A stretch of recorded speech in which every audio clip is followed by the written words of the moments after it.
Sir, early days में आपके कैसे कौन से इन्फ्लुएंसर रहे हैं जिनको आप देख के पले बड़े हैं? हमारे जो वैल्यूज आए हैं वो अपने मदर और फादर से आए हैं। एटीट्यूड नाम की कोई चीज़ नहीं है। Your attitude will decide your altitude. कोई ऐसी ऑर्गेनाइजेशन जो आपको लगता है इस आइडियल टू वर्क?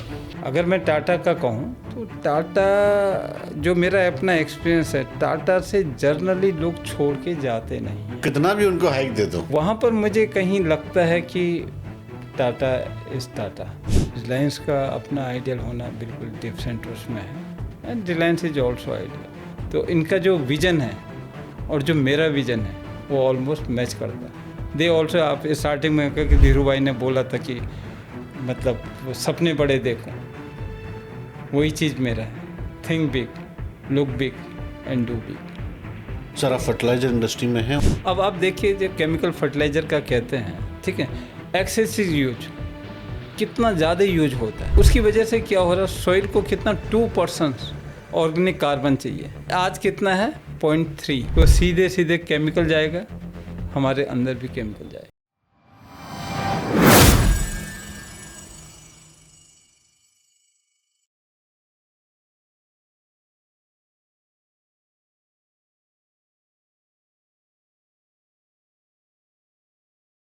एक बार धीरू भाई अंबानी ने कहा था कि नया सोचो, बड़ा सोचो और आगे की सोचो, क्योंकि विचारों पर किसी का एकाधिकार नहीं होता।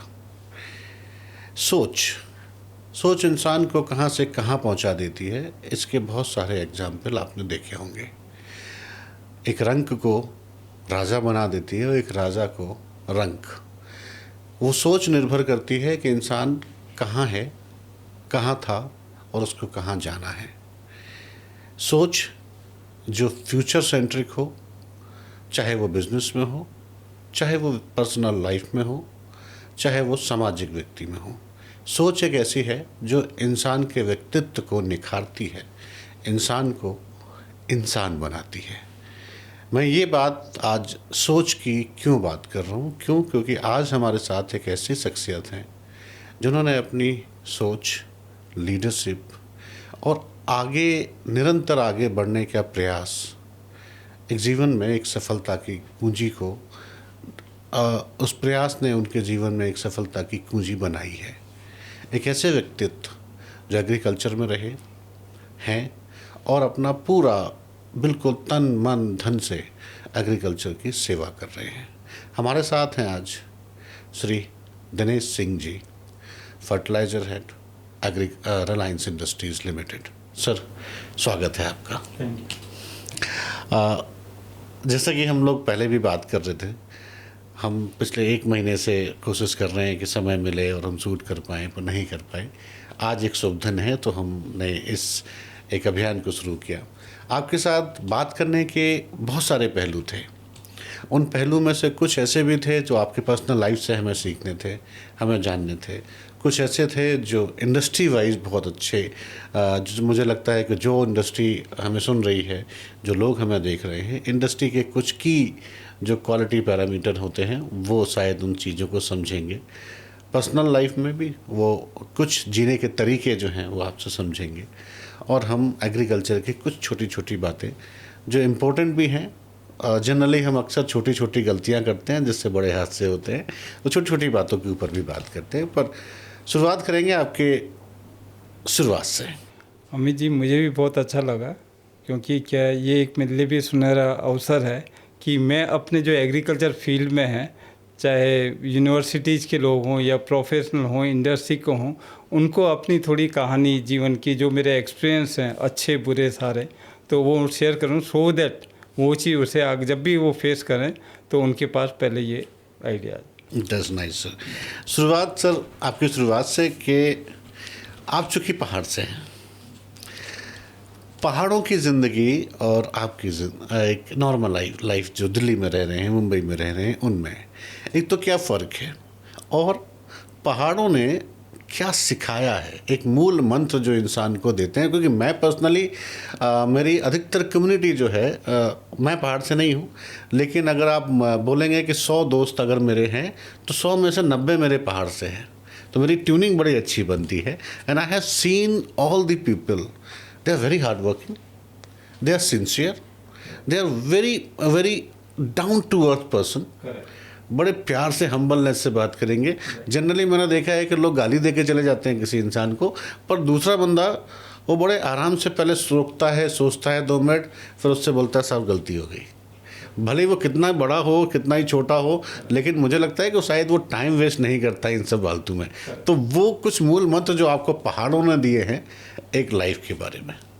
देखिए, पहाड़ों की लाइफ बहुत टफ लाइफ होती है। It's very easy. आप वहाँ कुछ दिनों के लिए घूमने जाएं तो बहुत अच्छा लगेगा आपको, एज ए टूरिस्ट प्लेस अच्छा लगेगा।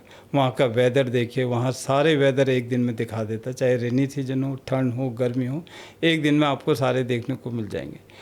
बट अगर एक्चुअल में वहाँ का देखा जाए तो लाइफ बहुत टफ है, और उस टफ लाइफ में हम लोग पले बड़े हैं, हम बड़े हुए हैं। तो इसमें हमें एक ही मूल मंत्र दिखा है कि ऑनेस्टी, सिंसियरिटी जितनी भी वो रहेगी, और हम्बलनेस, ये अपने पहाड़ों का मूल मंत्र है।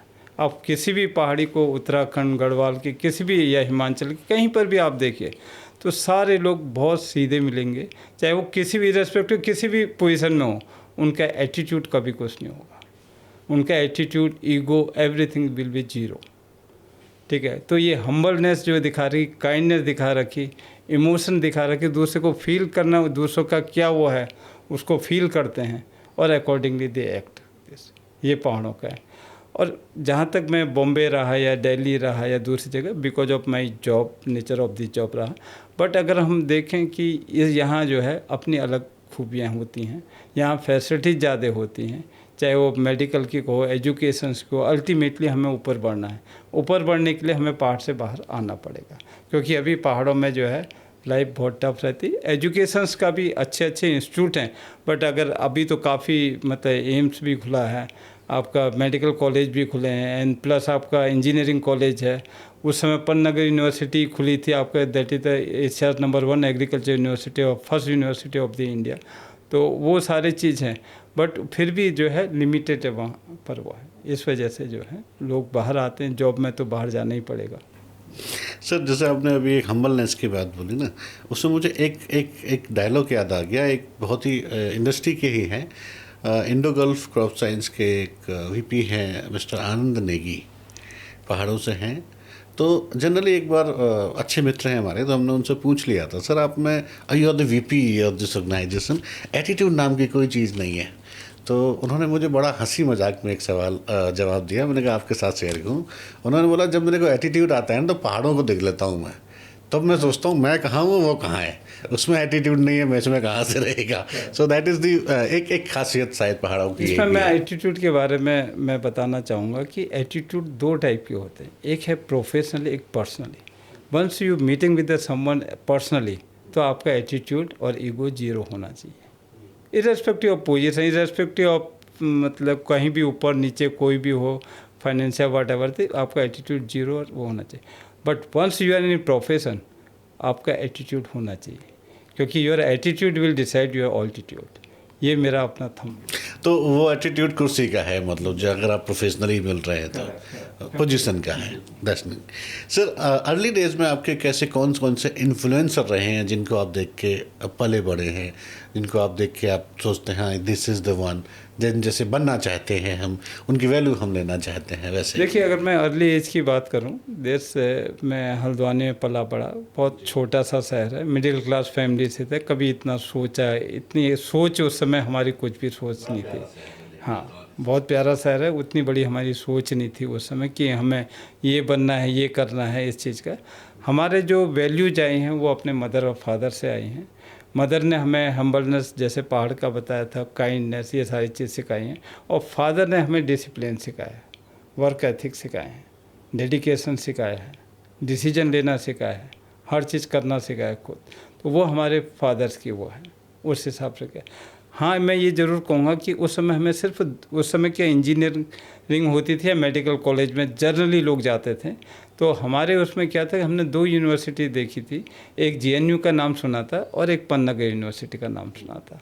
तो ये 2 नाम के हमें कि यार पन्नागर जाना या जेएनयू जाना, तो मेरी दिली चाहत थी कि मैं जेएनयू जाऊँ। इट वॉज in 1983 में। बट सिंस पन्नगर वहाँ पर नज़दीक था, तो मेरे पेरेंट्स या इन लोगों ने बोला कि पन्नगर नज़दीक है, वेरी फेमस, क्योंकि एशिया की उस समय नंबर 1 थी। यूपी था पूरा, उत्तराखंड सेपरेट भी नहीं था, कोई रिजर्वेशन नहीं था, तो उस समय निकलना बहुत टफ हुआ करता था वहाँ पे। इट्स वेरी बहुत मतलब डिफ़िकल्ट, क्योंकि 3-4 साल लोग ट्राई करते थे तब भी नहीं निकलते। फॉर्चुनेटली मैं फर्स्ट उसमें निकल गया था। तो पन्नगर एक हमारा वो था जिससे मुझे। मेरा अगला सवाल यही था कि एग्रीकल्चर में आप कैसे टर्न अप हुए। जनरली एग्रीकल्चर में बाई चॉइस लोग नहीं जाते, बाई चांस ही जाते हैं।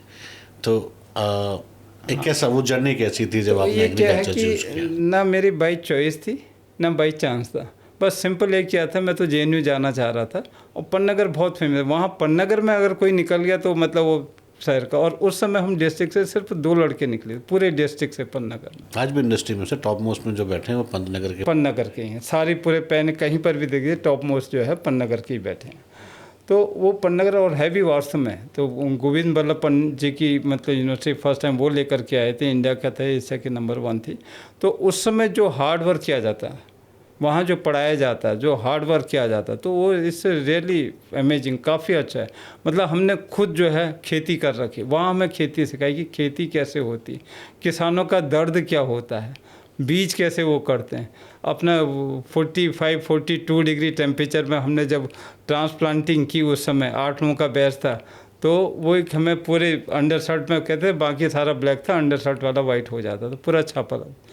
तो ये हमें वहाँ अभी भी वो ग्रुप बना के लैंड असाइन की जाती है। अभी भी ग्रुप बना के लैंड असाइन की जाती है, और राइट फ्रॉम दिस मतलब स्टार्टिंग से लेके हार्वेस्टिंग के बाद उनको बेचने तक, मंडी में बेचने तक का वो सारा काम वही करते हैं। और जो भी पैसा हम वहाँ से यूनिवर्सिटी से लेते हैं उनको रिटर्न कर देते हैं फिर।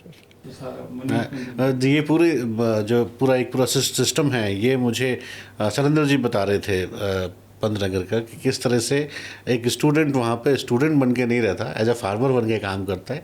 तब वो जानता है कि फार्मर का पेन कहाँ है, कहाँ उसे दिक्कत हो रही है, तब वो सोल्यूशन निकाल पाता है। सर, जब आप ज्वारी में पहली बार ज्वाइन किया आपने, how your family has reacted? See it was very मतलब डिफरेंट एक्सपीरियंस। मैं बता दूँ, फर्स्ट टाइम मैं अपने घर से बाहर निकला इतनी दूर आपका। हाँ, मैं थोड़ी सी उसे बताऊंगा। तो पहले इसका रिटन टेस्ट हुआ लखनऊ में, उसके बाद फर्स्ट इंटरव्यू हुआ, फाइनल इंटरव्यू के लिए इन्होंने गोवा बुलाया था। अच्छा। हाँ, उस समय ना कोई टेलीफोन होते थे। तो जो वो आपका कैंपस प्लेसमेंट था? कैंपस प्लेसमेंट के थ्रू मेरा वहाँ हुआ था, टी गार्डन, लवकर टी एस्टेट। अच्छा। डिब्रूगढ़ आसाम गया था मैं।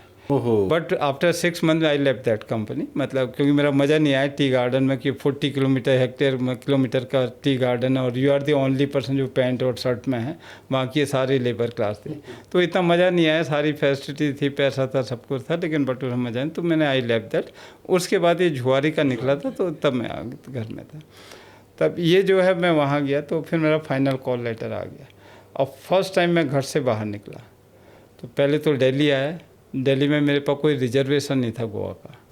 तो उसके बाद जो है जब मैं स्टेशन गया, मैंने कुली से पूछा कोई रिजर्वेशन मिलेगा, बोले हाँ सब मिलेगा। और उसने मेरी RTG ले ली और भागने लगा। अच्छा, मैं उसके पीछे भागा, मैंने उससे RTG छीनी फिर दोबारा। और फिर उसके बाद फिर मैंने कहा सीट दिलाओ, रिजर्वेशन दिलाओ। फिर उसने चले आगे चले, तो फिर उसने RTG ले ली दोबारा। फिर दोबारा मैंने उससे फिर RTG छीनी, तब तक वो ट्रेन चल गई। तो मैं ऐसे ही डब्बे में बैठ गया था। फिर वहाँ बैठ करके रतलाम में जो है मुझे रिजर्वेशन मिला, वहाँ से वहाँ गया। उस समय कोई टेलीफोन नहीं होते, कोई मोबाइल नहीं था, कुछ नहीं था, कोई कनेक्शन नहीं था। वंस यू आउट तो चले गए। उसके बाद जो है फिर अपना वहाँ गए और मेरा वहाँ हो गया, सिलेक्शन हो गया, मेडिकल हो गया, सब कुछ हो गया, लेकिन घर वालों को कोई पता ही नहीं। उसके बाद जब घर आए तो तभी पता चला कि मेरा वहाँ हो गया। दे फील वेरी हैप्पी कि फर्स्ट। कहाँ पोस्टिंग थी सर? फर्स्ट मेरी पोस्टिंग थी अपना आगरा में, हमारा ऑफिस था E181 कमला नगर आगरा, वहाँ पर। तो हमारा वहाँ पर स्टेट ऑफिस था यूपी का। तो फर्स्ट पोस्टिंग मेरी वहाँ थी, वहाँ मैं 6 महीने रहा। उसके बाद जो है मैं मैनपुरी गया था। मैनपुरी फिर सेकंड पोस्टिंग थी मेरी जी। एक लंबा करियर रहा है आपका। आज इस मुकाम पे आने के बाद फैमिली और वर्क, इन दोनों में बैलेंस कैसे करते हैं? देखिए, आपका बहुत अच्छा क्वेश्चन है। मोस्टली में से लोग पूछते हैं कि कैसे वो करते हैं। इसमें आपने देखा होगा जीरो, ओके। अगर क्या है वो जीरो, अगर जीरो ही रहे तो आपकी दोनों फैमिली भी और प्रोफेशनल भी दोनों खुश रहेंगे। Zero means it's your mind. अगर आपका 50% जो है माइंड अगर फैमिली में ऑक्युपाइड है तो how much you will give to the your professional company? 50%। और अगर कंपनी में आपका 50% माइंड है तो फैमिली में कितना देंगे? 50%। तो you have to keep your mind totally free, चाहे ऑफिस का हो या प्रोफेशनल हो या पर्सनल हो। Once you are doing job, ठीक है, यू गिव योर 100%। कोई अपने माइंड में जो है फैमिली का कोई वो नहीं होना चाहिए। This is number 1। और once you are with the family, you give the 100% to your family so that वो खुश है। This is number 1। नंबर 2 क्या है? फैमिली मेरी जो है they are boss in the house, they can take decision whatever they want. I 100% agree with them, okay. Professionally By choice or by chance? Sorry, By choice or by chance? You have to be agree with the family. no. This totally free. We are the very comfortable since the beginning. That is why I am in this position. I am totally free from the family. चाहे वो बच्चों को values देना हो या कुछ भी चीज़ हो, she can take the whatever decision she want, she can take the decision. और मेरा जो है अपना ऑफिशियली रहता है। कभी मतलब ये नहीं कि ऑफिस की वजह से फैमिली है या फैमिली की वजह से ऑफिस में डिस्टर्ब हो। ये हमारा है। अभी तो क्या उस समय मैं बता रहा हूँ कि मैं 9 बजे कहता था कि बॉस के माथुर साहब के साथ आ रहे, ठाकुर साहब के साथ घर आ रहे, बॉस के साथ घर आ रहे, डिनर साथ करेंगे। फैमिली के चेहरे में कोई शिकन नहीं रहती, ठीक है। तो by this way I managing the both, my and my wife both managing the so. तो इसी वजह से आज मैं यहाँ हूँ। So I believe भाभी जी और ma'am is playing more crucial role yes, than you. आज मैं जहाँ भी हूँ उन्हीं की वजह से हूँ। She has played a crucial role. आप मेरे बच्चे यहाँ से फ़ौरन चले गए हैं, वैल्यूज उनको दे रखी है, फिर अपब्रिंगिंग उनकी है, सारा कुछ। अगर मैं इधर ऑक्यूपाइड रहता तो शायद मैं कंट्रीब्यूट इतना नहीं कर पाता। तो इस वजह से I given 100% to company, 100% to my profession, and also when I am with family give the 100% to family. Sir ये जो आपका एक मैंने शुरुआत जो जिस वर्ड से करी थी वो सोच दर्शाती है कि how as a man we are taking a family. Generally हम as a man people just think about कि they are man, so it's a man dominant society, they can do anything, but the way you are acting as a family कि ma'am को जो respect और जो एक value जो आप दे रहे हो, at least every man should do this. Because वो मुझे क्या लगता है कि as a man we have a responsibility as a family, जहाँ male is earning, female is managing everything, female is playing more than the role this man is doing. 100% correct. Easy पैसा कमाना लोग बोलते हैं कि आसान नहीं है, बट यस पैसा कमाना इतना भी कठिन नहीं है, it can be manageable, but उस पैसे को मैनेज करना शायद उस कमाने से भी ज़्यादा। अभी मैं आपको बताऊंगा, जैसे जितना स्ट्रगल मैंने फेस किया है अपनी लाइफ में, प्रोफेशनल लाइफ में, ठीक है, मेरे अंदर से मेरे से ज़्यादा उन्होंने फेस किया हुआ। मैं कहता हूँ कि ट्रांसफ़र हो रहा है, उन्होंने पैक उठाया, चल दिए बच्चों के साथ, छोटे छोटे बच्चों के साथ। I was posted in Bhilwara, 7-7 दिन तक मैं टूर में रहता था, बिकॉज बहुत बड़ा एरिया था मेरा, ठीक है। अच्छा बुरा सब कुछ उन्होंने घर में देखना है। भरतपुर, भीलवाड़ा से कोटा, कोटा से चंडीगढ़, चंडीगढ़ से पटना, पटना से लखनऊ, लखनऊ से कलकत्ता। तो ये कंटिन्यूस मेरे जो एवरी 1-1.5 साल में या 2 साल में ट्रांसफ़र होते थे, तो उसमें तो फैमिली का ही मेजर उनका वो रहता है।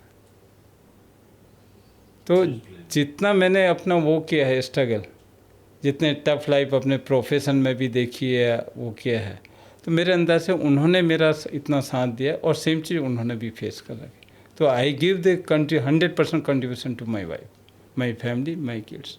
That's nice. It should be that takeaway everyone should be carry. That the woman is always playing a more than the role which man is doing. Yes.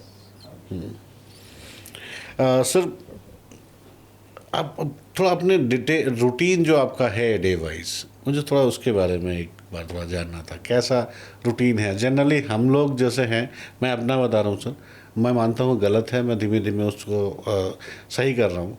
हमारा कोई रूटीन ही नहीं है जनरली, मैं बोलूँ कभी भी कुछ भी लाइफ में होता है, बट सक्सेसफुल आदमी always having the routine and their life कि इतने बजे क्या होना है, फिर क्या होना है, फिर क्या होना है, फिर क्या होना है। What's your routine? जी, मैंने स्टार्टिंग में बोला था जो मेरी वैल्यूज आए हैं, वर्क एथिक्स आए हैं, वो मेरे फादर से आए हैं। डिसिप्लिन, वो डिसिप्लिन में तब से आज तक का वो मेरा कम्प्लीटली डिसिप्लिन है।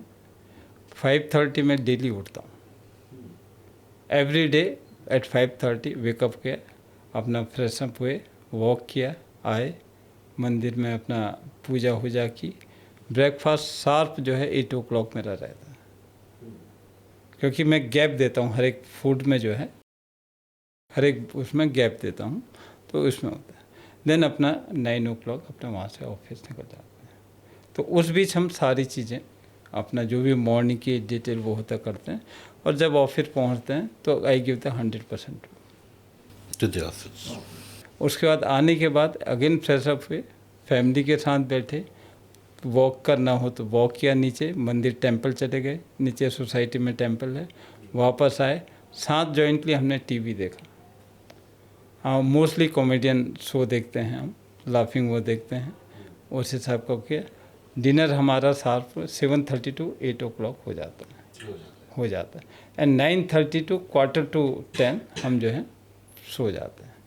ये हमारा एवरीडे का, because sleep is also necessary at this minimum जो है 8 hours 7-8 hours की वंस है, तो आपकी बॉडी पूरा एनर्जी आपकी वो रहेगी। जल्दी उठो जल्दी सो, हाँ, पुराना ख्याल होता वाला चीज़। That's a very magical word. I am also trying to do this now. अब हम 10 बजे पहले होता था, अब हम 8:30 और 9 तक आ गए हैं। अभी हमारा और उसको ऊपर लाने का जनरली है। क्या होता है ना कि आजकल जो है मोस्टली नाइट बर्ड होते हैं, देर तक रहते हैं, अपना यूट्यूब देखते हैं, ये करते हैं, सारी चीज़ें उसमें रहती है, और पता ही नहीं चलता कि आपके 12 बज गए, 1 बज गए। फिर मॉर्निंग में फिर ज़बरदस्ती उठते हैं, फिर ज़बरदस्ती ऑफिस जाते हैं। जब मूडी स्टार्टिंग मॉर्निंग में ये होगी तो आपका दिन भर का क्या वो काम होगा। तो you have to maintain the. Sunday कैसे बिताते हैं? से संडे एकदम रिलैक्स उसमें करते हैं, और मोस्टली फैमिली के साथ जो है, अभी तो बच्चे बाहर हैं मेरे, बट मैं कहीं भी जाता हूँ विदाउट फैमिली जो है, मैं अकेले आया हूँ, otherwise I was planning to bring my family also here. Sir आप बोलते तो I can also ask Aarti to come. मतलब मोस्टली हमारा जो है 100% हम साथ रहते हैं, साथ जाते हैं कहीं पर भी। तो संडे को रिलैक्स मूड में रहते हैं, उस दिन थोड़ी रिलैक्स लेट तक का, अगर बेड में भी हैं तो आराम से रिलैक्स करते हैं, बातचीत करते हैं। तो बच्चों से हमारी मॉर्निंग में फिर बात होती है, वीडियो कॉल रहता है, और बोथ चाइल्ड आउट। तो एक बेटिया मेरी ऑस्ट्रेलिया में है और बेटा मेरा कनाडा में है। कनाडा में बिटिया जॉब कर रही है और बेटा मेरा स्टडी कर रहा है, और वो भी अभी, हाँ बिटिया बड़ी है, और जो बेटा है वो भी उसका 3rd year हो गया। तो उनका क्या 1 साल का जॉब करना पड़ता है बीच में, 1 साल से 1.25 साल, तो वहाँ वो अभी जॉब कर रहा है। उसके बाद वो नेक्स्ट आएगा 1 साल जॉब करने के बाद, फिर अगेन 1 साल पड़ेगा, तो फिर। That's nice. Sir any legacy जो आपको आपके पेरेंट्स से मिली है, आप अपने बच्चों में ट्रांसफर करना चाहें? देखिए, वही हमने अपने बच्चों को एक ही चीज़ सिखाया है कि बेटा डाउन टू अर्थ, वही हमें भी रहा है। आप कहीं पर भी पहुंच जाओ, अपना ब्रेन साफ रखो, टॉप में रखो, बाकी अपने आप को ज़मीन पर रखो। सर अभी हम आपके पर्सनल लाइफ में बात कर रहे थे, अब हम थोड़ा सा ऑफिशियल लाइफ में आते हैं, एग्रीकल्चर के बारे में थोड़ा सा डाउन टू अर्थ बात करते हैं। कोई ऐसी ऑर्गेनाइजेशन जो आपको लगता है is ideal to work? You can also put down the Reliance, that's not in big. देखिए, जो अगर हम आइडियल कहें तो आइडियल वर्ड्स अपने आप में अलग अलग डिफरेंट पैरामीटर से आइडियल होते हैं, काफ़ी आइडियल, ठीक है। रिलायंस का अपना आइडियल होना बिल्कुल डिफरेंट उसमें है, and Reliance is also ideal, Matrix is also ideal, और Tata is also ideal, Birla group is also ideal. लेकिन हर एक का वो अपना अलग अलग है। अगर मैं टाटा का कहूँ तो टाटा जो मेरा अपना एक्सपीरियंस है, टाटा से जर्नली लोग छोड़ के जाते नहीं हैं। I never work in the Tata, but जो मेरा अपना एक्सपीरियंस है, because I recruited more than 300 people in the Matrix fertilizer and Indogulf fertilizer, okay. Single person, एक बंदे को मैं लेकर के आया सिर्फ, बाकी जो है कोई चाहे किसी भी फील्ड में हो, किसी भी ब्रांच हो, किसी भी डिपार्टमेंट हो, किसी भी पोजीशन में हो, कितना भी उनको हाइक दे दो, तो वहाँ पर मुझे कहीं लगता है कि Tata is Tata. It's true actually sir. I have seen many other जो खुद टाटा में सर्व कर रहे हैं, एंड दे ऑलवेज ट्राई कि उनके बच्चे भी टाटा में ही सर्व करें आगे जाके। करेक्ट, वो लेगेसी चली आ रही है। मैंने I was visited I think 5 year back in Tatanagar Jamshedpur. मैं ऐसे ही एक जब टाटा की फैक्ट्री में ही था, वो डिस्कसिंग विद सम पर्सन, तो मैंने उससे पूछा कि कब से हो, तो ही टोल्ड कि वो हमारी ऐसी 35 और ऐसी इसी एज के में था वो।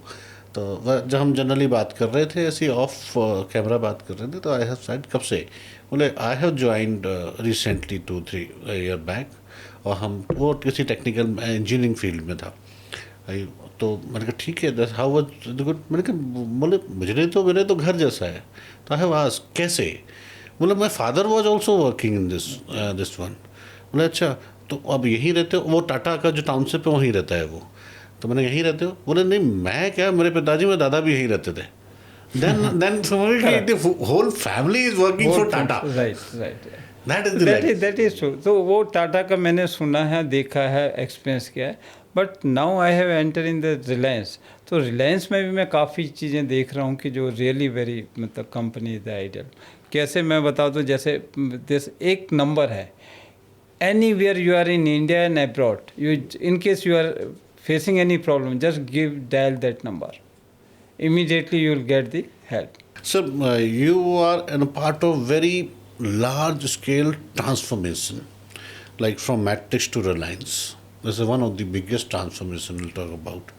So how did you feel this kind of transition? See, if I see, आपने starting में एक words किया था, I always think big, look big and do big. मैं कहीं पर भी रहा हूँ, मैं हमेशा डिफरेंट तरीके से रहा हूँ एंड डिफरेंट जॉब किया है। Never have the fear of failure, okay. And during my the 39 year of the experience, I face the lot of challenges, lot of problem, ठीक है। मेरी लाइफ अप डाउन जो ECG चलता उसी तरह चलती रही। तो अगर आप कोई भी चीज़ अगर देखें तो मुझे उसका सॉल्यूशन इमीडिएट पता चल जाए। सो मैंने जो आपका रिलायंस ज्वाइन किया, it's a very big group. तो इनका जो विज़न है और जो मेरा विज़न है वो ऑलमोस्ट मैच करता है। दे ऑल्सो, आप स्टार्टिंग में कहा कि धीरू भाई ने बोला था कि मतलब सपने बड़े देखो, वही चीज़ मेरा है, think big, look big and do big. तो मेरे लिए इतना मतलब मुश्किल नहीं है हुआ, क्योंकि जो मेरा एक्सपीरियंस है वो काफ़ी टफ एक्सपीरियंस मेरा रहा, मैंने फेस किया है और उससे निकल कर के आया, and I succeed in each and every this action, ठीक है। That helping me for this. आपकी बिग वाली बात से नेक्स्ट क्वेश्चन रिलेट करता है sir. What do you think is the next big opportunity in India's agri-input or biofertilizer sector? Say simple, एक ही this word I will say, green energy. Green energy is the future of India. Future not only India, is the global also. Because you know what is the मतलब global warming का कितना वो हो रहा है, problem हो रहा है, पूरा वेदर क्लाइमेट चेंज हो रहा है। अगर आप दिल्ली का ही अभी देखें तो रेन्स बार बार हो रही हैं, ठीक है, जबकि यहाँ पर कितने हीट मतलब होती थी इस टाइम पर। ठीक कहीं पर भी चले जाए, पूरा क्लाइमेट चेंज जो हो रहा है, Y? Because of the CO2। अगर हम फर्टिलाइजर इंडस्ट्री में रहें तो 19 मिलियन टन्स ओके अमोनिया बनती है, जिससे जो है 25 मिलियन टन CO2 बनता है। और how much is used by this for manufacturing the urea, बाकी तो ऊपर जाता है। ओके तो ग्रीन अभी चाहे whether any this green electricity, green energy, green hydrogen, green ammonia, green urea is the future of India. और पूरी इंडस्ट्री हर कोई इसी में वो करेगा। आप नेक्स्ट 10 ईयर में देखिए जितने भी फर्टिलाइजर के प्लांट हैं, इधर they have to convert in the green energy, otherwise नए प्लांट ग्रीन एनर्जी के आ जाएंगे।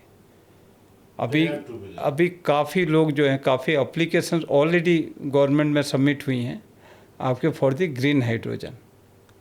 India has the target for the 5 million tons of the green hydrogen, जिससे कि 50 मिलियन टन्स का CO2 का इमिट होने से बचेगा। 50 मिलियन CO2। देन जितने भी अपना व्हीकल हैं, sustainable aviation fuel, everywhere you will feel the green.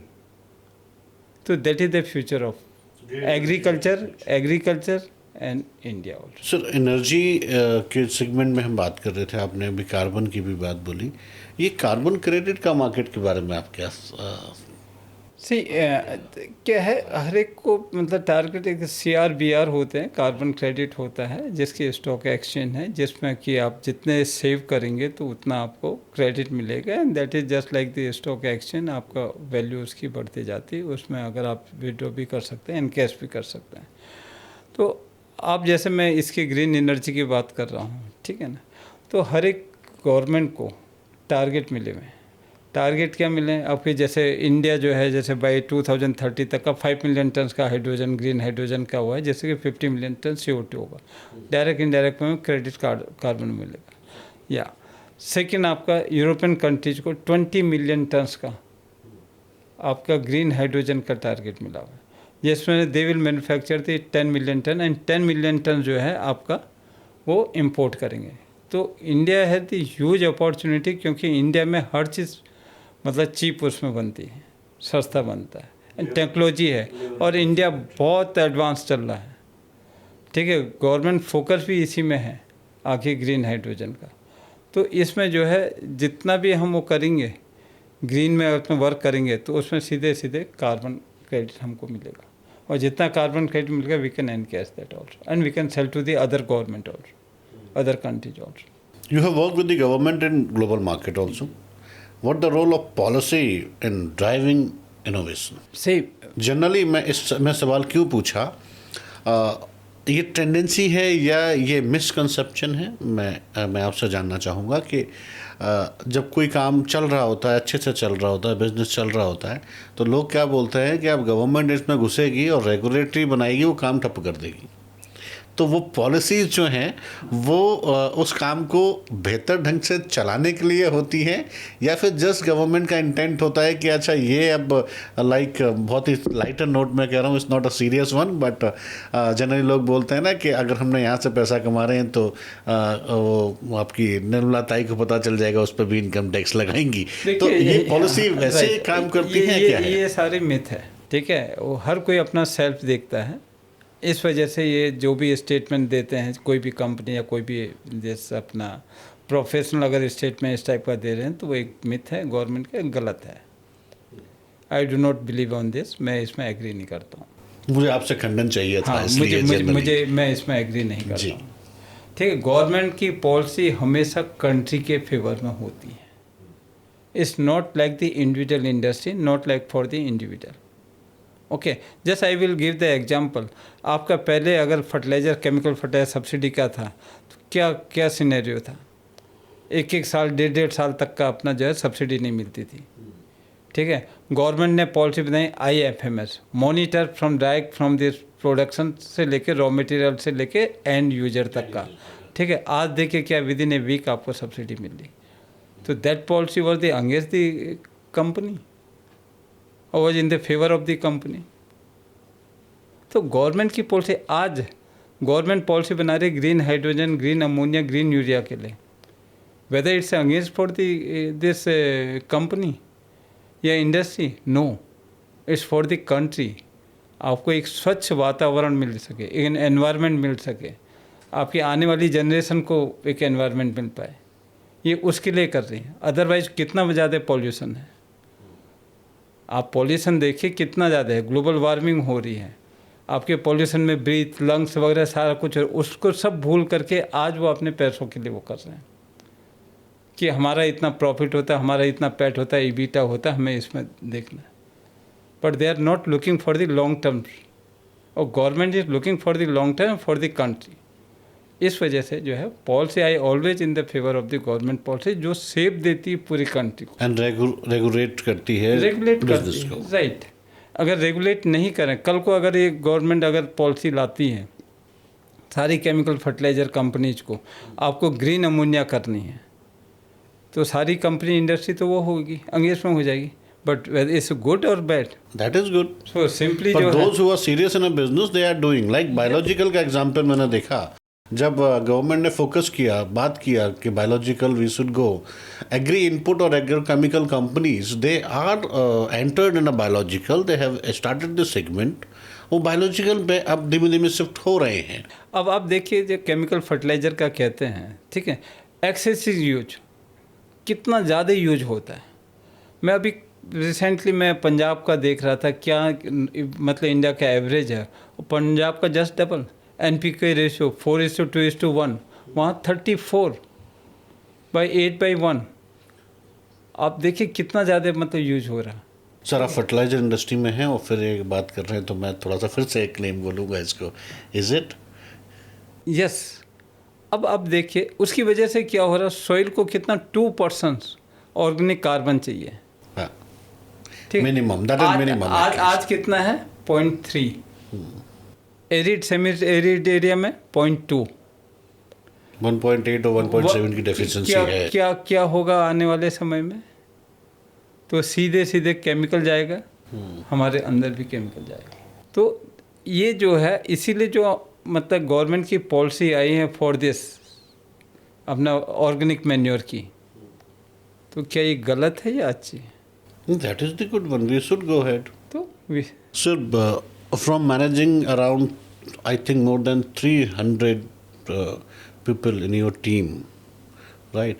And from starting individually when you are working, इस पूरे कैसा आपको फील होता है और टीम वो कैसे आपको रिस्पॉन्ड कर रही है?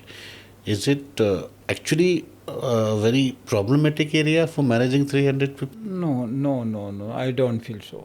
See, क्या है कि अगर कोई भी एम्प्लॉय है, अगर आप उसको as a family member treat करेंगे, this is the thumb rule number 1। अगर उसको अपना फैमिली मेम्बर की तरह ट्रीट करेंगे तो वो भी आपको एज ए फैमिली मेम्बर के फादरली फिगर, ब्रदरली फिगर इस टाइप से देखेगा, नंबर 1। Number 2 transparent communications.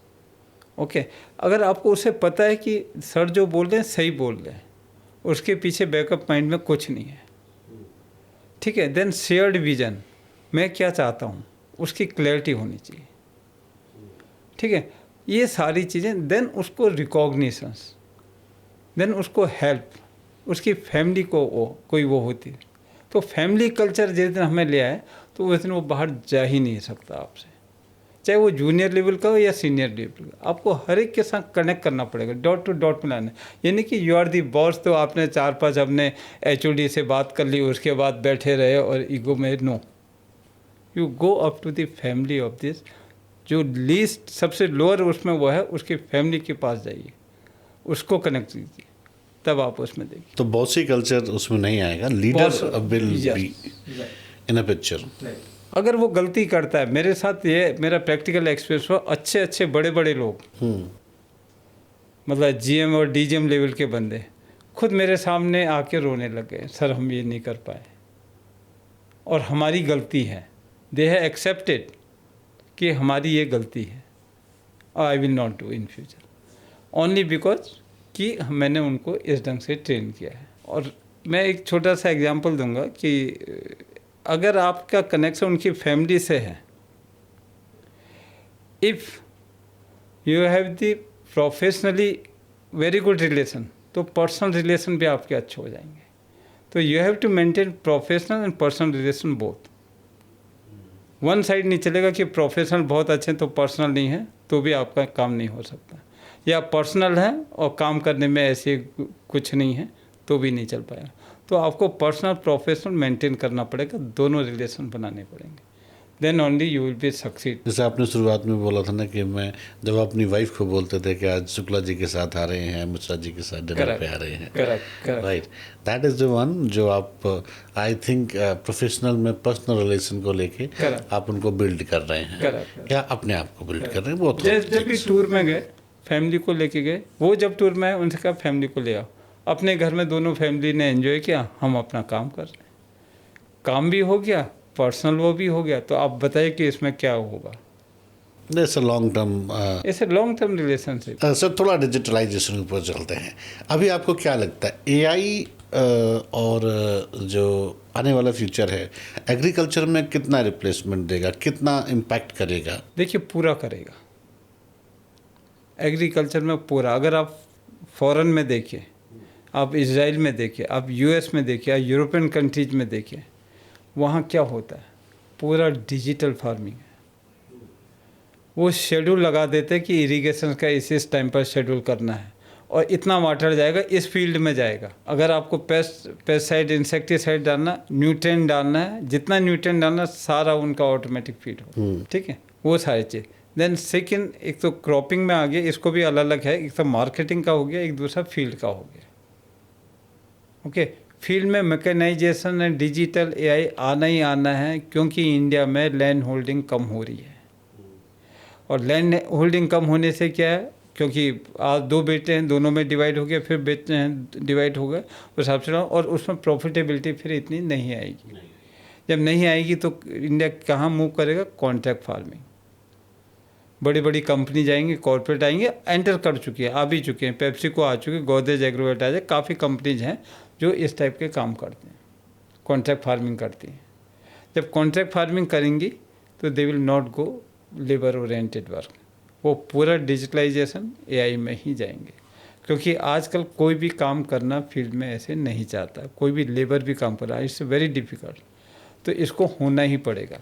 और जहाँ तक सेकंड में मार्केटिंग का अगर मैं लेता हूँ, तो मार्केटिंग में क्या सीआरएम है, ये तो सारा ही डिजिटल, जो भाई हम फील्ड में जा कर के वो करते हैं, तो ये सारा आपकी मतलब इवन जियो ने अपने घर घर में अपना कनेक्शन पहुंचाया है। आप यूट्यूब देखिए, घर घर में किसान कर रहे हैं, तो सारी पब्लिसिटी, सारा सीआरएम, ऑर्डर कलेक्शन, ये एवरीथिंग, सारा प्लानिंग स्ट्रेटजी कहाँ कितना है, सब कुछ उसी के थ्रू होगा।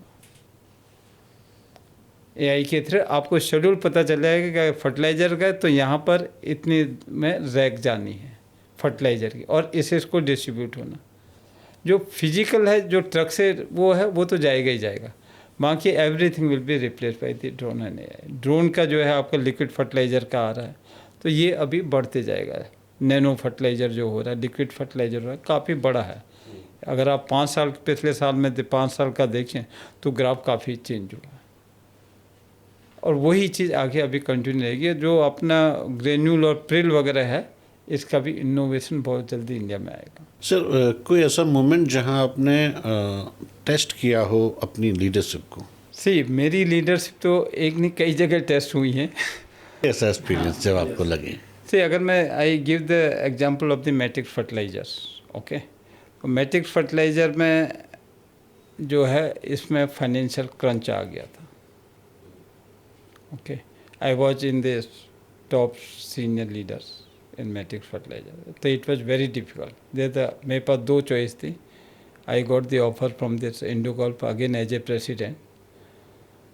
ओके, सेकंड मेरा Indogulf Birla group, Indogulf fertilizers Birla group. I have word there, but बाद में जो है मेरे पास दोबारा फिर ऑफर आया था वहाँ पर, ठीक है, बट मेरे पास चॉइस थी, या तो ज्वाइन करूँ या नहीं करूँ।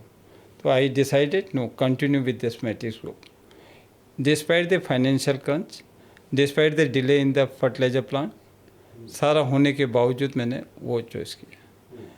ओके, उसमें हमने क्या किया, हमने मतलब काफ़ी करोड़ रुपये एज ए कैश सिक्योरिटी अपने डीलर से ली थी। अनफॉर्चुनेटली प्लांट हमने 2017 में कमीशन किया था, उसके बाद फिर शट डाउन करना पड़ा because of the raw material नहीं था। उसके बाद 5 साल के बाद अगेन रीस्टार्ट हुआ। अब 5 ईयर तक का ओके, यू वॉन्ट बिलीव, किसी भी डीलर्स ने, ट्रेड ने मेरे से कुछ नहीं बोला। और जबकि crores of the rupees we have taken as a cash security. That is the trust उनको अपने लीडर में वो था। This is number 1 okay. पूरा मैट्रिक्स का जो है अपना पूरा मार्केट में, डीलर में, ट्रेड में, प्रोफेशनल में, कंपनीज में, इंडस्ट्री में था कि अब नहीं आएगा okay. But I was confident कि ये आएगा और मैंने पूरी टीम को अपना एक रखा, पूरी टीम को। और टाइम टू टाइम, चाहे वो मेरी टीम हो या मेरा ट्रेड हो, उनको मोटिवेटेड रखा। और फाइनली वी सक्सीडेड और प्रोडक्शन आया, कमीशन हुआ, देन स्टार्ट। तो ये एक मेरा एक बहुत बड़ा, और उस पूरे पीरियड को हैंडल करना, that was the test of my the leadership. पूरी सिचुएशन को, जिसमें not only 1%, 10%, 40%, 100% against us, everything was the against us, सारा environment, everything was. But we succeeded because मुझे कॉन्फिडेंस था एज ए लीडर। उसी हिसाब से मैंने टीम को रखा, उसी हिसाब से एक्शन भी लिए और सारा हमने मतलब काम करके दोबारा उसे खड़ा किया। आफ्टर दिस 2010 में हमने स्टार्ट किया था, 2021 में फाइनल कमीशन हुआ। तो अभी कैसा मैट्रिक्स का कैसा? Very good, very good. अभी 100 मोर देन 110% में चल रहा है क्योंकि we have this procured the equipment 95% equipment from the European countries. उसकी टेक्नोलॉजी ले लीजिए, उसके इक्विपमेंट ले लीजिए, ठीक है। तो फंटा से बहुत अच्छा वो किया, अभी चल रहा है more than 110%। That is the leadership actually. That's मतलब जो हमारा लीडरशिप का वो था, वो वहाँ पर टेस्ट हुआ। एक होता कि हाथ खड़े करो और चल दो चुपचाप दूसरी जगह, that is the shortcut method. You have chosen the very tough task, right. Sir एक चीज़ और कि जब हम लीडरशिप की बात करते हैं तो कोई भी लीडर विदाउट फेलियर के नहीं बनता, ये मेरा मानना है। माइट भी मैं गलत हो सकता हूँ, तो आई सॉरी, क्योंकि हमें उस लीडर की सक्सेस दिखती है सामने, लेकिन उसके पीछे उसके 100 फेलियर जो होते हैं वो नहीं दिखते। नोबडी विल टॉक अबाउट, क्योंकि अक्सर लोग आपकी सक्सेस पे सल्यूट करते हैं, आपके फेलियर पे नहीं करते। बट मैं ये मानता हूँ कि फेलियर एक्चुअली द पिलर जो आपको सक्सेस तक ले जाते हैं, है ना। वो एक एडिसन वाली स्टोरी थी कि 1000 मैंने 100 या जितने भी 1000 चांस थे, मैंने ये सीखा कि बल्ब कैसे नहीं बनता है। ये तो फाइनली अब सीखा है कि बल्ब बनता कैसे है। कोई ऐसा है फेलियर आपका? तो जनरली लोग फेलियर पे बात नहीं करते, बट मैं करता हूँ, क्योंकि मैं जनरली हम जब आप इसने शो का लोगो देखेंगे तो उसमें लिखा भी होगा, we talk about journey not the destination. So the success is the destination. But journey में वो चीज़ें आती हैं जब हमने आंसू रोए होते हैं, जब हम नींद नहीं आती है, सोच रहे होते हैं कल के बारे में, अब कल क्या होगा, और what these all. But actually वो ऐसे लर्निंग हैं जो हमें बनाती हैं, इस्टेब्लिश करती हैं। कोई एक आध फेलियर आपका? देखिए बाय गॉड ग्रेस क्या है, मैंने बहुत टफ टाइम देखा है, अल्टीमेटली मैं निकल गया। जो फेलियर वर्ड है मेरी अपनी लाइफ में जो है, मैं ये नहीं कहूँगा, अगर शायद मैं गिव अप कर देता, अगर मैं गिव अप कर देता तो मैं फेल होता। तो मेरी उसमें जो है ब्लड में, मैं गिव अप का वो नहीं है। I never give up the any challenge, anything. और वो जब तक क्लोज नहीं हो जाता, ठीक है, तब तक जो है मैं उसमें लगे रहता हूँ और उसे क्लोज करता हूँ और सक्सेस जो करता हूँ। सी मेरी जर्नी आप चंबल में देखिए, मेरी जर्नी आप इंडोगल्फ में देखिए, मेरी जर्नी मैट्रिक फर्टिलाइजर में देखिए, everywhere finally I succeeded. Yes, कहीं पर भी मैं विड्रॉ करता तो इसका मतलब वो मेरा फेलियर होता। I have the many example जब मैंने बहुत टफ चीज़ें देखी थी। आपके अगर मैं 89 to 91 में कहूँ, मेरी पंजाब पोस्टिंग थी चंबल में, उस समय टेररिज्म था वहाँ, बहुत हाई लेवल में था। अच्छा, वो खालिस्तानी वाला इशू। यस, उस समय। और आई वॉज दी पर्सन जिन्होंने खुद मतलब हाथ खड़ा करके अपना वो लिया, पोस्टिंग ली। I accepted the challenge. और वहाँ देख करके अगर मैं विड्रॉ करता, दैट वाज माय फेलियर। मैं नहीं किया। मैंने पब्लिक इशू हैंडल किया बॉम्बे में 93 में, 6 मंथ में बॉम्बे में रहा। तो उस समय जितने भी पब्लिक इशू चंबल के आए थे सारे फ्लॉप हो गए थे, सारे चंबल के क्या सारे ही फ्लॉप हुए थे। आई थिंक 33 पब्लिक इशू आए थे, ऑल दिस। बट हमारे पास अंडर राइटरशिप थी। अंडर राइटरशिप में हमने इतना हार्ड वर्क किया। पैन इंडिया मैनुअल था, तो पैन इंडिया में जाके स्टेट बैंक पे जाके, और मेरी पोस्ट मतलब मुझे मिला था बिहार और झारखंड इन 93 में। उस समय क्या सिचुएशन थी, ठीक है, उस राज हुआ करता था। हाँ, उस समय जो है, ठीक है, वहाँ पर हमने जो है मैंने जा करके हर एक ब्रांच में एसबीआई की जा करके कलेक्ट किया। उस समय अगर मैं विड्रॉ करता तो मेरा फेलियर होता। इंडो गल्फ में मेरी पोस्टिंग बिहार में रही। मैं आपको बताऊं, जिसने पंजाब में काम किया, जिसने बिहार में काम किया, वो इंडिया के किसी कोने में, वर्ल्ड के किसी कोने में काम कर सकता है। इंडस्ट्री में बोलते हैं दीज आर द लेबोरेटरीज, जहाँ पे प्रोफेशनल तैयार होते हैं। तो एक बिहार है, एक पंजाब है, और फॉर्चुनेटली मैंने दोनों जगह काम किया। बिहार में फर्स्ट 3 मंथ्स जो आप आंखों के आंसू कह रहे हैं ना, वही मेरे आंखों में आंसू थे कि मैं कहाँ आ गया हूँ। लेकिन मैंने गिव अप नहीं किया। गिव अप कर जाता मैं फेल हो जाता। उसके बाद जब मैं पोजीशन में मार्केटिंग हेड इंडो गल्फ में बना, मैंने अपने ही साथ के बंदों को बोला कि आपको मैं जर्नल हेड बनाता हूँ बिहार में। दे रिफ्यूज दैट, क्योंकि कोई जाना नहीं चाहता था। Then come to Matrix fertilizer 2010 में स्टार्ट हुआ। कोई मतलब हमने अक्टूबर 2013 तक का पता चल गया कि गैस नहीं आ रही है, तो अब ये डिले होगा। तो सारी चीज़ें करी, ठीक है। मैंने उस समय डिसीजन लिया, मैं इंडो गल्फ में I was the head of marketing. What was my age 40 years. Fertilizer industry में मार्केटिंग हेड कब बनते हैं 55 प्लस में, वो they are the limited companies. Okay, that was my decision कि मैट्रिक फर्टिलाइजर में जाऊंगा, मुझे पूरा प्लांट का एक्सपोजर मिलेगा, ठीक है। That Matrix fertilizer just on the paper concept में थी। I given call to them, ठीक है, कॉल किया और मेरा वहाँ हो गया। प्रोमोटर से मिला, एमडी से मिला, देन वाई के एस कनौड़िया साहब से मिला जो प्रोमोटर चेयरमैन थे, निशान कनौड़िया जी से मिला। ओके, वो क्या, और तब सिर्फ पेपरों में थी। तो right from the land acquisition till commissioning. और अगर मैं छोड़ देता तो मेरा डिसीजन जो था वो गलत होता और फेलियर होता। तो मतलब ये कहूँ कि सर गिरे तो बहुत हैं, पर गिरने के बाद उठना भी सीखा है। यही एक फिलॉसफी लाइफ की है। गिरते तो हम हैं, पर गिरने के बाद हमें उठना सीखना होता है। Is there any unforgettable boss movement any time you feel? अब मैं लीडरशिप मूवमेंट नहीं पूछा सर, मैंने बॉस मूवमेंट पूछा। कभी ऐसा आ जाता है, वी आर द ह्यूमन, सो हो जाता है। कभी ऐसा हुआ क्या जब लगा कि बॉसी वाला फील आया हो? जैसे मैंने बताया कि देश, आपने भी कहा कि उत्तराखंड पहाड़ी लोग काफ़ी हम्बल और काफ़ी वो होते हैं, इतना एटीट्यूड ईगो इस टाइप का होता नहीं, वो है, उन्होंने बोला था मेरे को ना कि जब मैं एटीट्यूड देखता हूँ तो पहाड़ देखता हूँ, मतलब वो कितना ऊंचा है मैं कहाँ हूँ। करेक्ट। सो वंस जब 40 में की एज में मैं मार्केटिंग हेड बना, तब मुझे लगा कि yes I have achieved something as a boss. Now I have to work as a boss.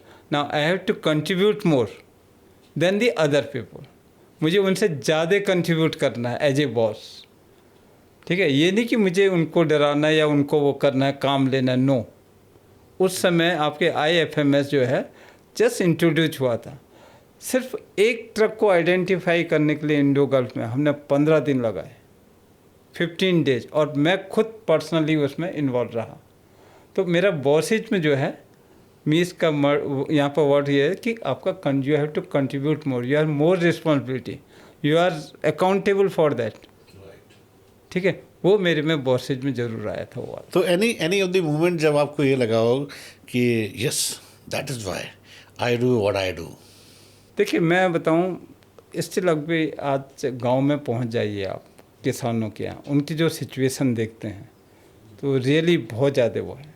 मैंने अपने पूरी टीम को हमेशा ये बोला है कि अगर आप सिर्फ 1 या 2 किसानों की भी ज़िंदगी को उठा लेंगे, आप सिर्फ मटेरियल बेचने के लिए किसानों के पास मत जाइए, उनके बच्चों को पूछो बच्चे क्या करते हैं।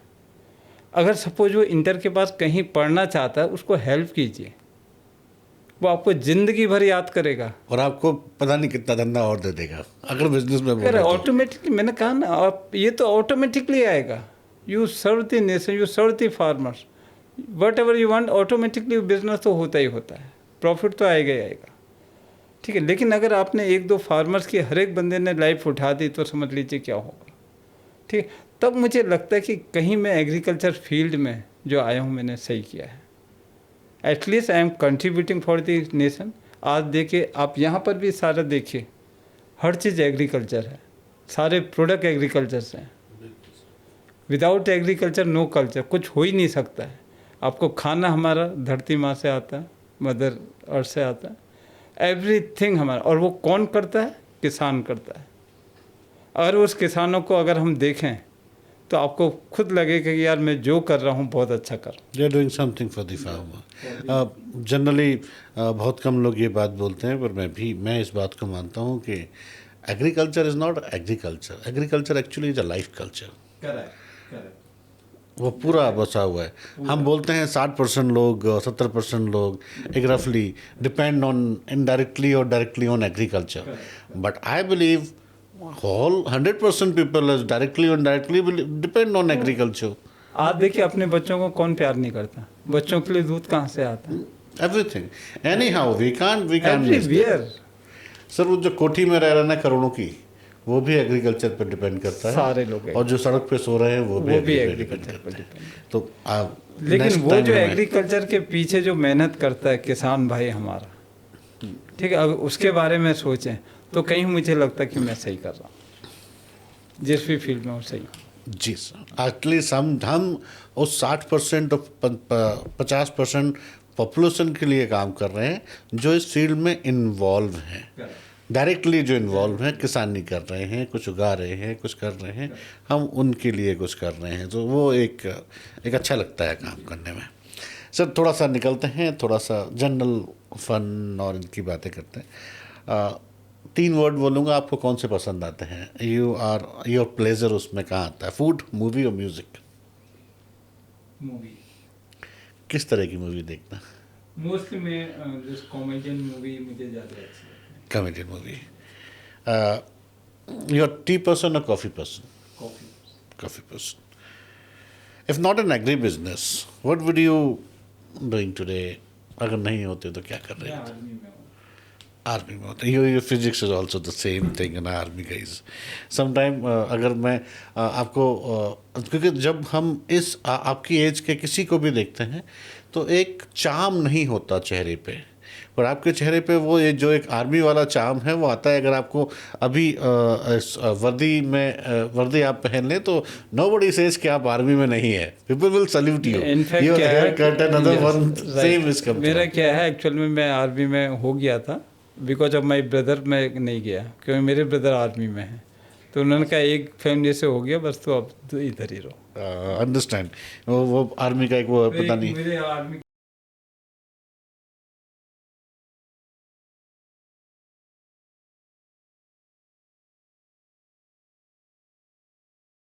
One habit you picked up during the pandemic that you still follow? देखिए पेंडेमिक में मैं थोड़ी सी और भी उसमें करना चाहूँगा। जो स्टार्टिंग में जो फर्स्ट उसमें था या गवर्नमेंट का जो था कि जब गवर्नमेंट आई थी तो उस समय स्वच्छ भारत, डिजिटल इंडिया, ये सारी चीज़ें थी, वही पेंडेमिक में सारे काम आई। तो जो पेंडेमिक में जो मैंने सीखा है वो हेल्दी लाइफ स्टाइल। अगर आपकी हेल्थ नहीं है तो आप कुछ भी नहीं है, आप कहीं भी पहुँच जाए कुछ नहीं कंट्रीब्यूट कर सकते। अगर हेल्थ है तो then you can contribute. Health is the wealth. तो वो हेल्दी लाइफ स्टाइल वो की, तभी मैंने वेट अपना काफ़ी रिड्यूस किया। कितना रिड्यूस करे सर? मैं ऑलमोस्ट 20। मोर देन Secret बताइए सर। More than 20। सीक्रेट बताइए, मैं तो पर्सनली सुनना चाहता हूँ, जो सुने ना सुने। देखिए क्या है सर क्यों मैं पूछ रहा हूँ ये बात, मैं थोड़ा सा इसके पीछे की कहानी बताता हूँ। अभी पुराने जो भी अपने पॉडकास्ट डले हैं, मेरे कुछ शुभचिंतक हैं, they on publicly they comment कि भाई ये कम करो, तो I wanted to listen that. तो उसके लिए सेक्रीफाइस करना पड़ता है, आई एम रेडी। और उसके लिए आपको दिल अपना मारना पड़ेगा, आपको टंग वो करनी पड़ेगी इसके लिए। तो इट इज़ वेरी डिफिकल्ट। मतलब कहना बहुत होता है, आसान होता है, बट करना जो है इट्स वेरी डिफिकल्ट। नहीं sir, I am not a foodie guy. आप शुगर छोड़ दीजिए, ओके, ऑयल छोड़ दीजिए, सॉल्ट छोड़ दीजिए, ओके, एंड जो अपना सीरियल्स है वो छोड़ दीजिए, आप हो जाए। आपको जीने के लिए सिर्फ इतना खाना चाहिए। इसमें जितना अनाज आता है, और वो भी जितना मोटा अनाज आता है, मोटा अनाज जो पहले खाते थे हम लोग, वो खा लीजिए, आपके दिन भर की लाइफ, और you will feel more energetic, you will feel more energetic. मोटा अनाज, ज्वार, मक्का, बाजरा, दीज ऑल। ये शुगर, ऑयल, सॉल्ट, ये आप छोड़िए, आप देखिए आपका क्या होगा। Salt is also consider, sugar का तो मुझे पता है। यस, एवरीथिंग कंट्रीब्यूट, क्योंकि आप चाहे सॉल्ट लीजिए, उसमें मिक्स होते हैं। अगर कई बार सॉल्ट लेना भी पड़ता है तो डिफरेंट टाइप के सॉल्ट लीजिए। पहाड़ी वो पिंक सॉल्ट अलग, कभी वाइट लीजिए, कभी ब्लैक सॉल्ट लीजिए, तो अपने डिफरेंट कैटेगरी के सॉल्ट है। और उसे पहले मत डालिए, जब पूरा कुक होता है उसके ऊपर से डालिए, क्योंकि अंदर डालने पर जो है उसे कम लगता है, ऊपर से डालने पर आपको ज़्यादा लगेगा। नहीं, अभी मैंने सॉल्ट चेंज कर दिए हैं, मैं ब्लैक सॉल्ट या फिर जो अपना रॉक सॉल्ट है वो हम जनरली यूज़ करने लगे हैं। तो ऐसे 3-4 कैटेगरी के कर लीजिए, 2-2 दिन अपना कीजिए, और ऊपर से डालिए। जब कुकिंग करते हैं उस समय मत कीजिए। हाँ, और मेन चीज़ है आपका शुगर। शुगर आधा वो करता है, sugar is good for nothing, पूरी बॉडी में कोई रोल नहीं है शुगर का। ऑयल, कोलेस्ट्रॉल, पूरा फैट सारा ऑयल का ही वो है, एंड सॉल्ट। और बाकी वीट हीट में ग्लूटीन वगैरह वो रहता है, ग्लूटीन फ्री अगर जितना वो करेंगे तो उसमें नहीं, मोटा अनाज इज फाइन देन। जनरली हम रागी की रोटी प्रेफर कर लेते हैं घर पे। Correct correct. एक बड़ा अटपटा सवाल है sir, do you sing in a shower? नहीं, नो? ओके, चलो फिर भी इसके अलावा एनी फेवरेट सॉन्ग? देखिए मैं ओल्ड सॉन्ग ज़्यादा प्रेफर करता हूँ। ओल्ड सॉन्ग जैसे 90s के जो सॉन्ग हैं उससे मैं ज़्यादा प्रेफर करता हूँ, जो आज 25 साल हो गए हैं। अपना कभी खुशी कभी गम के जैसे होते थे, अमिताभ बच्चन का जो, मतलब उदित नारायण और हाँ कुमार उस समय सानू के, राइट, कुमार के सानू लोग जो उस हैं। समय के। अगर आपको एक पूरे हफ्ते भर की छुट्टी मिले, तो zero call, no mobile, no internet, then what you will do? देखिए definitely I will visit my family to Switzerland, without any mobile, without anything, tension free completely. अब सर बस छोटा सा सेगमेंट है, एक रैपिड फायर खेलेंगे। एक एक दो वर्ड के आंसर रहेंगे, क्वेश्चन फटाफट हम उसको करेंगे कि वैसे ये पहला ही सवाल ऐसा है जो पूछना नहीं चाहिए मुझे आपसे, क्योंकि चलो फिर पूछ लेता हूँ, माउंटेन और beaches? Mountain. You are from the mountains, that's one book that change your life? देखिए गीता जो है, अब Bhagavad Gita, that is my favourite, क्योंकि उसने ही मेरे लाइफ का लेसन सिखाया। This is everything, Bhagavad Gita में सब कुछ है। हाँ, मेरे सारे बच्चों को जो है, सारे लोगों ने, सब ने पढ़ रखी, मेरी पूरी फैमिली ने उसने होगा। Best piece of advice you ever received? Think big, look big, and do big. Do big. Dhirubhai Ambani. The person you would love to have dinner with, dead or alive? Donald Trump. 3 quality every leader must have. See, he should be visionary, number 1, strategic, quick decision, and no fear of failure. One word to describe your journey. Jid. Jiddi. Nice. If you could time travel, where you would love to go? See, I would love to go back in the past, and I would love to spend my time with my parents. Your first boss in one word. Tough. What's your Not only first boss, all boss. Very tough. Generally, अगर मैं ये पूछता your first leader, then can be something different. Boss is always be a tough. What is your stress booster? Talking with kids. They are my friends. Yeah. Most used app on your phone? Teams and Outlook. Teams and Outlook. WhatsApp? Teams and Outlook mostly, yeah. Work from home or office life? Office. Office. favorite Indian dish? A myth about fertilizer you want to bust. See, generally, see this, especially in the farmers, they have the myth ki if you put the more fertilizer, your crop yield will be better. That is the myth. So use whatever is required. Use whatever is required, because see, this is just like this earth and crop is just like your body, human body. Okay, you have to give the balance diet to your body. Okay, and not only one thing, there's only the fertilizer, you have to give the lot of other things for the better yield, better crop.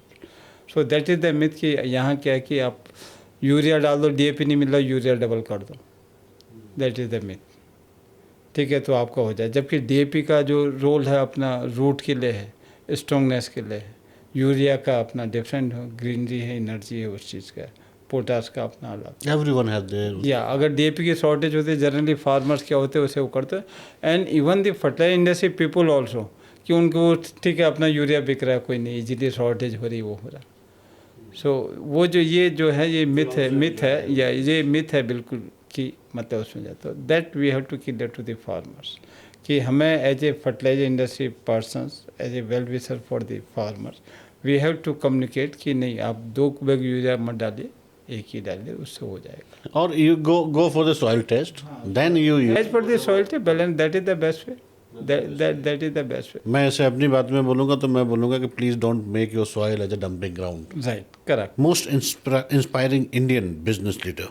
Mukesh Dhirubhai Ambani. If your life were a movie, what would be the title? Jiddi? Jiddi. But whatever I decide, I have to do that. And I have to achieve that. That is my Morning person or evening or night owl? morning. One thing people get wrong about you. My attitude. Your message to the young agri professionals. See, your attitude decide your altitude. अगर आपका attitude positive है, आपका goal clear है, तो आप अपने आप जहाँ पहुँचना पहुँच जाओगे. तो your attitude will decide your attitude. Attitude positive attitude. तो वो अगर निगेटिव है तो निगेटिव जाओगे. That will decide your attitude. What make you laugh the most? Prank video. Any superstar you love? See, prank video, this generally this ghost बन के जो डराते हैं इधर उधर वो करके वो करते हैं और एकदम से सडनली होता है. या फॉरेन में जो दिखाते हैं दिस, उसमें इंडिया में तो पिटाई खा जाते हैं प्रैंक वीडियो में कई लोग करते हैं. तो या बट बाहर का अभी बायोलॉजिकल इंडस्ट्री का फ्यूचर आप कैसे देखते हैं? देखिए, जो बायोलॉजिकल का फ्यूचर है काफ़ी it's a bright future is there. अगर आप देखिए मेरे अंदर से even in common man they are also going for the organic food. ठीक है, अभी ये कॉस्टली है, काफ़ी कॉस्टली है बिकॉज यील्ड कम है. लेकिन आगे ऐसे बायोलॉजिकल प्रोडक्ट काफ़ी इनोवेटिव प्रोडक्ट हैं और आ रहे हैं जो आपको ये सस्ते में आपकी क्रॉप यील्ड को बढ़ाएंगे, ऑर्गेनिक को करेंगे. तो इसका तो कंटिन्यूस अभी अगर सपोज 6% है तो आपका 9 to 10 और 15% तक का इसका रिप्लेसमेंट होगा. तो बायोलॉजिकल का तो काफ़ी मतलब ब्राइट फ्यूचर है इसमें. अब बायोलॉजिकल में काफ़ी वो आते हैं, कई सेगमेंट आते हैं. अल्टीमेटली प्लांट को जो चाहिए तो इनोवेशंस काफ़ी हाई चल रहे हैं, काफ़ी हाई लेवल पर. जो इंटरनेशनल एमएनसीज भी इसमें इनोवेशन में आ रही हैं और इंडियन कंपनीज भी हैं. And Reliance has also enter in this. Okay, तो Reliance means the massive this. Okay, जो करता तो बड़ा ही करेगा और बड़ा ही सोचेगा. तो वी आर कमिटेड कि पूरा इसको एग्रीकल्चर और फर्टिलाइजर इंडस्ट्री को ट्रांसफॉर्म करने का हमारा कमिटमेंट है, जैसे कि हर एक जो इंडियन को अपना जो फूड दे सके वो प्रॉपर कर दें और मदर अर्थ को सेव कर सके. तो ये अपना बायोलॉजिकल का काफ़ी ब्राइट फ्यूचर मेरे अकॉर्डिंग दिस वो है, बढ़ते ही जाएगा continuous every year. And if you see after 10 years biological will be the main industry. That's nice, sir. Thank you so much sir. बहुत सारी बातें आपके साथ करी. जनरली जो मेजर चीज़ निकल के आई, मेजर बात निकल के आई, वो think big, act big and be responsible for the future. जो और नट्स सेल हमने बातें करी उनमें से एक चीज़ और समझ में आई कि whatever we are doing today that should be focus for the future. हम चाहे फर्टिलाइज़र का यूज़ हो, चाहे बायोलॉजिकल का यूज़ हो, या चाहे कुछ और, चाहे वो ग्रीन एनर्जी की बात हो, whatever we are doing, we are not doing for our self, we are actually doing for the future generation. हमें इंडस्ट्री में बहुत सारे लोग ये बोलते भी हैं और मैं भी इस बात को एग्री करता हूँ कि whatever we have is not our property, that actually rented by our forefather to their grandson. We are just a medium to hand over the whole property or hand over all the nature which we received to the grandson, to our children. इसी में चाहे वो use of fertilizer हो, use of chemical हो, और use of anything, don't make your soil as a dumping ground. Use wisely, which sir has told about. Use very responsibility wise. It's not the only soil. This is the only soil you have. Generally मैं बात कर रहा था sir कि बहुत सारे area में soil का ऊपर का 1 या 2 फीट का हिस्सा खोद के निकाल के नया भरा गया है, because the soil has actually destroyed. So don't do this sir. It was nice discussion with Dinesh ji, और ऐसे डिस्कशन होते रहेंगे. मिलेंगे एक नए एपिसोड में, फिर किसी और एक ऐसे ही गेस्ट के साथ जो हमें कुछ सिखाएंगे, कुछ बताएंगे, एक नया सपना देंगे आगे जीने के लिए. तब तक के लिए नमस्कार.